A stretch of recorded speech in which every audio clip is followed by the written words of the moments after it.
Garrett's hands trembled as he clutched the hospital bill, $180,000 printed in merciless black ink. 48 hours.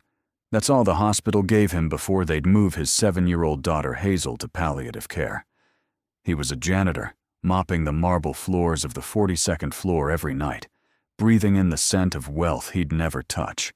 Leather chairs, imported coffee, the kind of power that didn't notice men like him.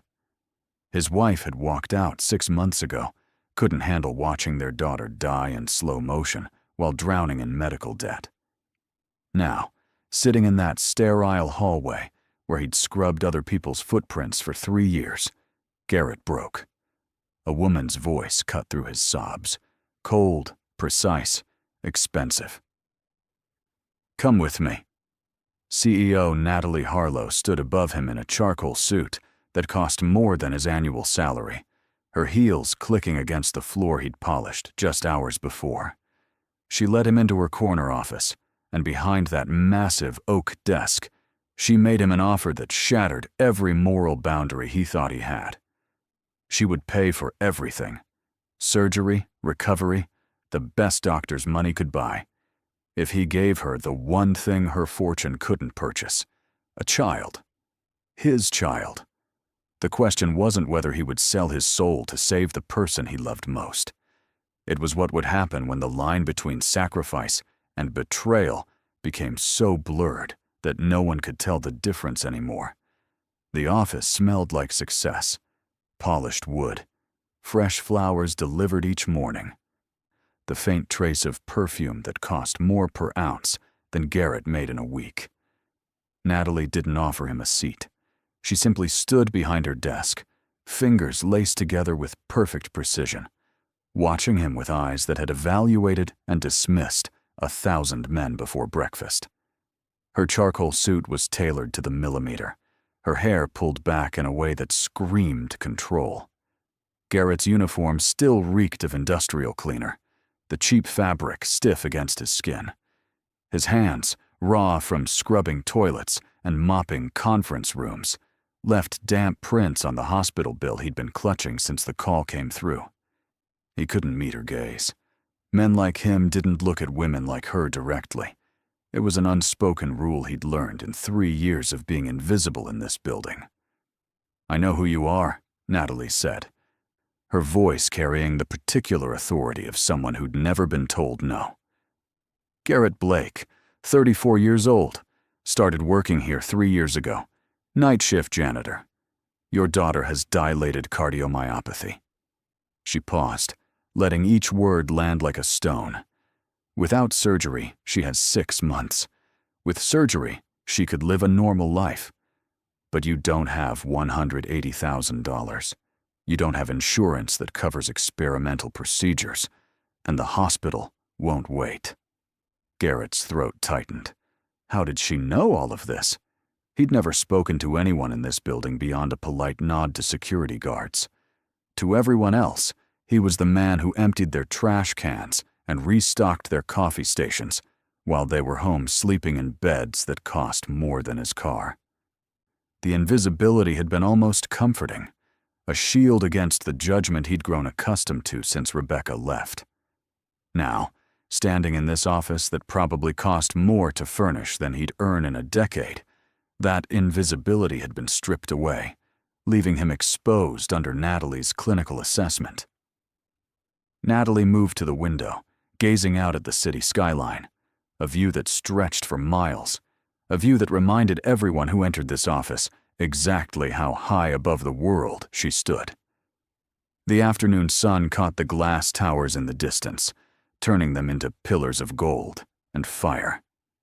When she turned back, something had shifted in her expression, something almost human flickering behind the corporate mask. "I'm 38 years old," she said, each word deliberate, measured like ingredients in a recipe she'd perfected through years of practice. "I built this company from nothing, started in a studio apartment with a laptop and a business plan that 17 banks rejected. Now I have 4,000 employees across 17 countries. I have everything except the one thing I've wanted since I was your daughter's age." She walked closer, and Garrett instinctively stepped back, his shoulders hitting the door. The contrast between them couldn't have been more stark. Her in her $1,000 suit, and him in his stained work clothes. Her with power that could reshape lives, and him with nothing but desperation. "I want a child," Natalie continued, her voice losing none of its edge. "My own child. But 10 years ago, complications from a miscarriage left me unable to conceive naturally. IVF hasn't worked. 3 rounds, 3 failures, each one costing a fortune that meant nothing because money can't fix a broken body. Adoption agencies see me as too focused on my career, too cold, too unwilling to step back from the company I sacrificed everything to build." Her jaw tightened. They're not entirely wrong. Garrett's mind raced, trying to understand where this was going, why she was telling him this, what possible connection there could be between her tragedy and his own. Natalie reached into her desk drawer and pulled out a manila folder, placing it on the polished surface between them, with the kind of care someone might use when handling evidence. "I've had you investigated," she said flatly. No apology in her tone. No acknowledgement that this might be invasive or disturbing. "You're healthy. No genetic disorders. No substance abuse history. No criminal record. Your family medical history is clean going back 3 generations. You're also desperate, which makes you honest in a way most men in my circle could never be. They all want something from me. Access, connections, money, power. You just want your daughter to live." She opened the folder, revealing medical records. His medical records. Pages of private information laid bare. Blood type. Vaccination history. Every doctor's visit from the last decade. She'd strip-mined his entire life. "I'm offering you a transaction," Natalie said, her tone shifting into pure business mode. "I will pay every cent of your daughter's medical expenses, surgery, recovery, follow-up care, medications for the rest of her life if necessary. I will also pay off your debts, the medical bills, the maxed-out credit cards. Everything." She closed the folder with finality. "In return, you will give me what my money cannot buy. A biological child." The words hung in the air like poison gas. Garrett felt his stomach turn, his vision tunneling as the implications crashed over him like ice water. She wanted him to, with her, to create a child, as if he were livestock being purchased for breeding, as if the creation of human life could be reduced to a business transaction. The clinical nature of it, the cold calculation in her eyes, made his skin crawl. But then, unbidden, an image of Hazel flashed through his mind, her small hand in his, so fragile these past months. The way her skin had taken on a grayish tint. The way she'd stopped asking when she could go back to school, when she could play with other kids. As if she'd already accepted that her world had shrunk to a hospital bed and stolen moments between appointments. "I can't," Garrett whispered. Natalie closed the folder. "Then your daughter will die. The hospital gave you 48 hours. I'm giving you 24. She held out a business card. "When you're ready to save her life, call me."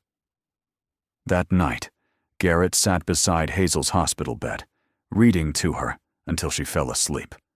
The monitors painted their green lines across black screens, translating his daughter's heartbeat into numbers. He pulled out his phone. 3 a.m., 21 hours left. He pressed the numbers. "I knew you'd call." Natalie's voice came through clear. "Tomorrow morning, 6 a.m., I'm sending a car." The line went dead. The car arrived exactly on time, a sleek sedan with a silent driver. They drove through quiet streets into a part of the city where houses had gates and lawns looked manicured with scissors. Natalie's estate was glass and steel, designed to remind visitors of their insignificance. She stood in the doorway, dressed casually but still conveying power. "Come in," she said. The interior was all clean lines and expensive art. She led him to a medical suite, a fully equipped examination room.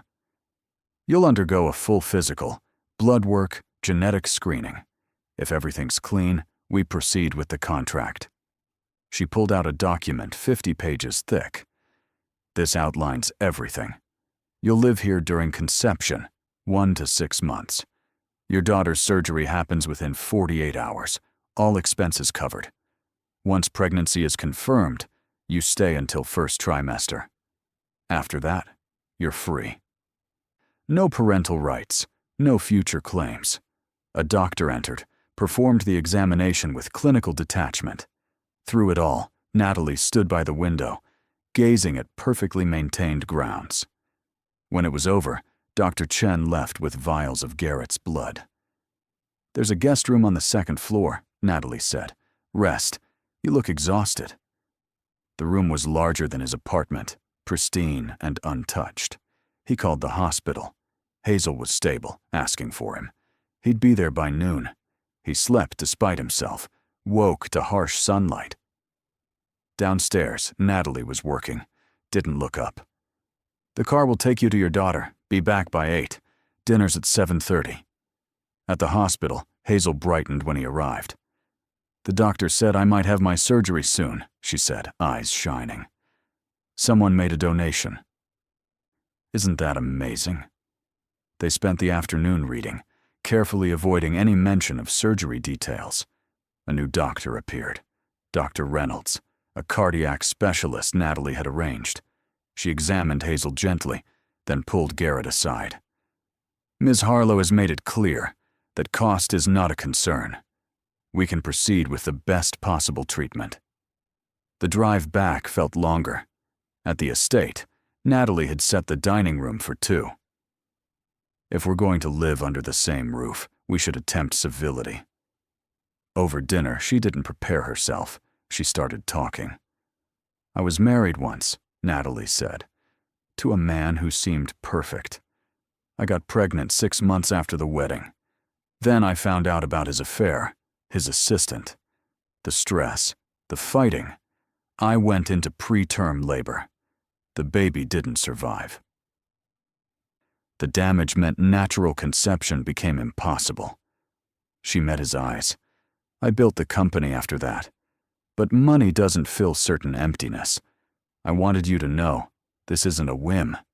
This is the only thing my wealth couldn't simply buy." The honesty disarmed him. "I'm sorry," Garrett said, "but this isn't right. You know it isn't." Natalie stood. "Right and wrong are luxuries for people who have choices." Dr. Chen called. "Your results are clean. We can proceed. The contract will be in your room tonight. Read it. Sign it by morning." The contract was waiting on his bed when he returned to the guest room. 50 pages of legal obligations and financial transactions. There were provisions he hadn't expected, generous ones. Natalie would establish a trust fund for Hazel, enough to cover her education and living expenses through college.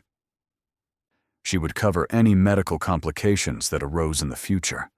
She would even provide a settlement for Garrett himself, enough money that he'd never have to work as a janitor again. On paper, it looked like generosity.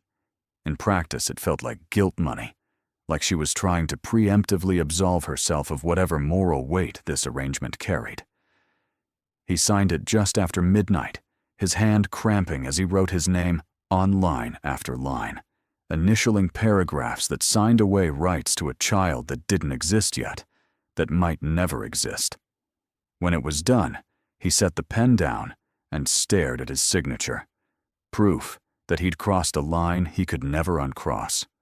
Sleep came in fits and starts, plagued by dreams where Hazel called for him and he couldn't reach her, where Rebecca stood in doorways laughing, where Natalie's face kept shifting into something he couldn't quite recognize. The following weeks took on a surreal quality, as if he'd stepped into someone else's life. Mornings began with workouts supervised by a personal trainer who'd been briefed on optimizing male fertility. Breakfast was carefully planned by a nutritionist who seemed to know more about Garrett's body than he did. The afternoons were his own. He spent them at the hospital with Hazel, reading and talking, and watching her grow stronger as they prepared for surgery. Evenings meant returning to the estate, to dinners with Natalie that gradually became less awkward, conversations that ranged from stilted to surprisingly genuine. They talked about childhoods and disappointments, dreams abandoned, and fears never spoken aloud. Hazel's surgery was scheduled for a Thursday in late October. Garrett woke before dawn to find Natalie already making coffee. "I thought you might want company at the hospital," she said. They drove in silence.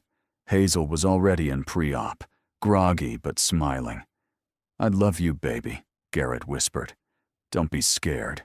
The doctor's really good at fixing hearts," Hazel said, squeezing his hand. They wheeled her away. Hours passed in the surgical waiting room. Natalie worked on her phone but kept glancing at him. Around hour 5, Dr. Reynolds emerged, smiling. "The surgery went perfectly. She's going to be fine." Garrett covered his face, years of fear finally releasing.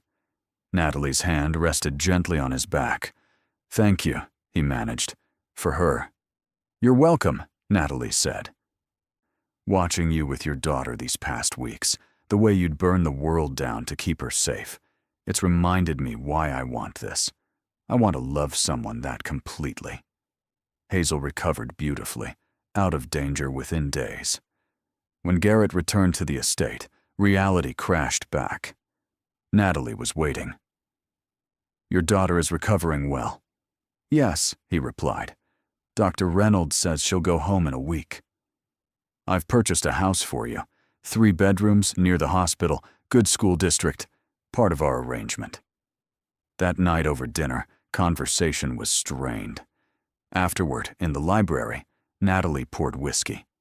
"Can I ask something?" Garrett said. "Why me?" Natalie stared into her glass. "Because men in my world see me as an acquisition. You barely looked at me that first day. You were just a father who would do anything." That kind of love, that's what I want my child to inherit. Somewhere in those conversations, something shifted. The obligation between them didn't disappear, but it became more complex, layered with a grudging respect that neither had expected to feel. When Natalie's medical team confirmed that the timing was optimal, that they should begin attempting conception, it felt less like a transaction and more like something sadder. 2 broken people trying to create something whole from their combined damage. The first few attempts were clinical, awkward, both of them going through motions with the enthusiasm of people filling out tax forms. But as weeks passed, as they continued their evening conversations and morning coffees, as Garrett told Natalie stories about Hazel, and Natalie shared details about the company she'd built from nothing, the physical aspect of their arrangement became less mechanical, not romantic. Neither of them had illusions about that, but human, connected. Hazel came home to the new house Natalie had purchased, and Garrett split his time between the estate and his daughter's recovery. The guilt of lying to his daughter about where he went ate at him constantly. He told her he'd gotten a new job, which was technically true, just not in any way she'd understand. 6 weeks after Hazel's surgery, Natalie took a pregnancy test and called Garrett into the bathroom with an expression he couldn't read. 2 pink lines. Positive. The confirmation should have brought relief, an end to this strange chapter. But instead, Garrett felt something he couldn't name. Loss, maybe. Or the recognition that nothing was as simple as he'd wanted it to be. "I'm pregnant," she whispered, the words carrying wonder and terror in equal measure. Dr. Chen confirmed it with blood work 3 days later. 8 weeks along. Everything looked healthy. Natalie's carefully controlled expression cracked, just for a moment, and Garrett saw tears she wouldn't let fall. They stood in that medical suite where this had all begun, and he reached for her hand without thinking. Squeezed once. She squeezed back. The first trimester was anxious, every twinge and cramp sending Natalie into quiet panic that she tried to hide behind executive efficiency. Garrett stayed, because the contract required it, but also because leaving felt wrong in a way he couldn't articulate. They fell into a routine that felt almost normal. Natalie worked from home more often, her hand unconsciously resting on her stomach during video conferences. Garrett brought Hazel to visit on weekends, and his daughter, blessedly unaware of the complexity underlying everything, decided that Miss Natalie was the nicest rich person she'd ever met. The second trimester brought both relief and complications. The pregnancy was progressing normally, but reality outside their bubble began to intrude. Someone at the company noticed her pregnancy. Someone else had seen Garrett coming and going. Rumors started circulating. Whispers about the CEO and her mysterious companion. Speculation about the baby's father. Pointed questions about her judgment. The board called an emergency meeting. 12 people who'd once deferred to Natalie now saw vulnerability. The chairman cleared his throat. "We're concerned. Stock has fluctuated. Shareholders are asking questions about the father. Some feel you should take a leave of absence." "Some board members can resign," Natalie replied coldly. "I have never missed a target in 15 years. I am pregnant. I am keeping this baby. I am remaining CEO. Anyone with a problem can sell their shares." The meeting dissolved. News outlets picked up the story. Billionaire CEO pregnant by mystery man. The stress affected her. Garrett found her at 3 a.m. in the dark nursery. "What if they're right? What if I can't do this?" Garrett sat beside her. "You saved my daughter's life. You're creating a child because you want to love completely. That's not cold. That's human." They sat until sunrise. The media frenzy intensified through the third trimester. One outlet identified Garrett as a former building employee, suggesting inappropriate workplace relationships. The board called another meeting. This time, Garrett came. The shocked silence was palpable. "This is highly inappropriate," Howard sputtered. "A board meeting is no place for the father of my child?" Natalie's voice cut glass. "Let me be clear. Garrett Blake is not a scandal. He's a good man who made a difficult choice. This baby is mine. This choice was mine. Anyone who suggests otherwise can leave. Now." Several executives left. Others stayed, chastened. Natalie held control, but the cost was high. Hazel turned 8 that winter, healthy and strong, her recovery complete. They had a party at the new house, small, just a few kids from school, and Natalie, who brought a first edition of Hazel's favorite book, signed by the author. Hazel threw her arms around Natalie. "You're the best, Miss Natalie." Natalie's expression, surprise and tenderness, and something like wonder, made Garrett's chest ache. After the party, after Hazel fell asleep surrounded by books and birthday cake, Natalie and Garrett sat on the back porch. "I've been thinking," Natalie said carefully, "about after the baby's born, about what happens next." Garrett's stomach dropped. He'd been trying not to think about the day their arrangement ended. "The contract says you have no obligation once the baby is born," Natalie continued. "But I was wondering if you might consider staying, not because of the contract, but because maybe this is better than what either of us had before." "What are you asking?" Garrett's voice was rough. Natalie turned to face him. "I'm asking if you want to be part of this child's life, not as a sperm donor, but as a parent. Co-parenting. I'm asking if maybe we stumbled into something that looks nothing like what either of us planned, but works anyway. I'm not asking for romance or marriage. I'm asking if you want to build something new. Something honest." She reached for his hand. "What about Hazel?" he asked. "What do we tell her?" "The truth," Natalie said. "Maybe not all of it, not yet. But that we're friends who decided to have a baby together. That her dad is going to help raise another child, and that child will be her sibling." She squeezed his hand. "I know it's complicated. But look at us, Garrett. Nothing about this has been conventional from the start. He wanted to say yes. The word was right there. But fear held him back.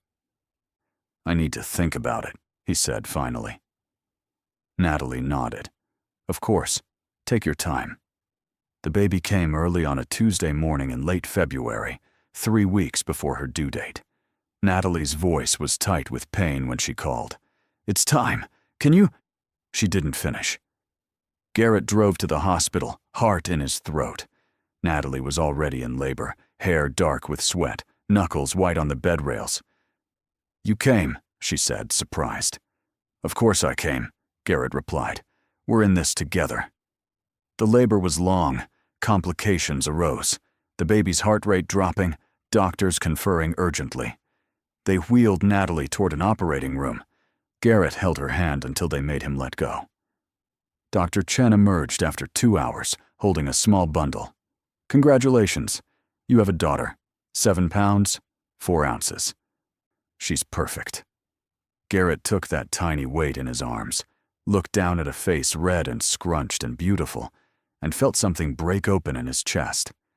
Natalie was groggy, but awake. "She has your nose," he said, placing the infant in her arms.